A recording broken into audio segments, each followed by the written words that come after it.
Medigadda barrage repair చేసి నీళ్లిచ్చేదెప్పుడు? ఇదే అధికార విపక్షాల మధ్య మాటల యుద్ధానికి కారణమైంది. ఇప్పట్లో పునరుద్ధరణ సాధ్యం కాదని సీఎం అంటుంటే చేతకాకపోతే తప్పుకొని తమకి బాధ్యత అప్పగించాలని హరీష్ సవాల్ చేశారు. ఆ ఇద్దరి మాటకు మాట ఇప్పుడు చూద్దాం.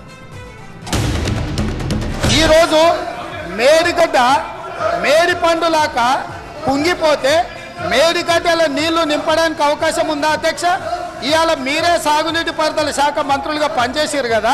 చంద్రశేఖర్ రావు గారు, హరీష్ రావు గారు ఇద్దరు సాగునీటి పారుదల శాఖ మంత్రిగా పనిచేసారు కదా అధ్యక్ష.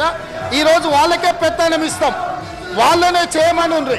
ఈరోజు ఏ రకంగా మేడిగడ్డలో నీళ్లు నింపుతారో, మేడిగడ్డ నుంచి నీళ్ళు ఎత్తి అన్నారంలో పోస్తారో, అన్నారంలో నుంచి సుందీలలో ఎట్లా పోస్తారో బాధ్యత వాళ్ళని తీసుకోమని ఉండ్రి అధ్యక్ష. వాళ్ళకి చేత కాకపోతే ప్రభుత్వాన్ని మాకు అప్పచెప్పమనండి, వాళ్ళని తప్పుకోమనండి, మేము చేసి చూపిస్తాం.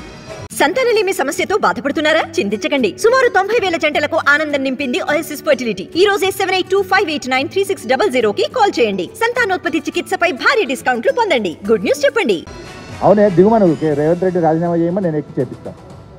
రేవంత్ రెడ్డి రాజీనామా చేయమను, నేను ముఖ్యమంత్రిగా ప్రమాణ స్వీకారం చేసి నేను చేసి చూపిస్తాను. నాకు బాధ్యత ఇస్తా అంటే I'm ready to take it. ఆయన చేత కాదు హరీష్ రావు నువ్వు చేయంటే చేసి చూపిస్తాను.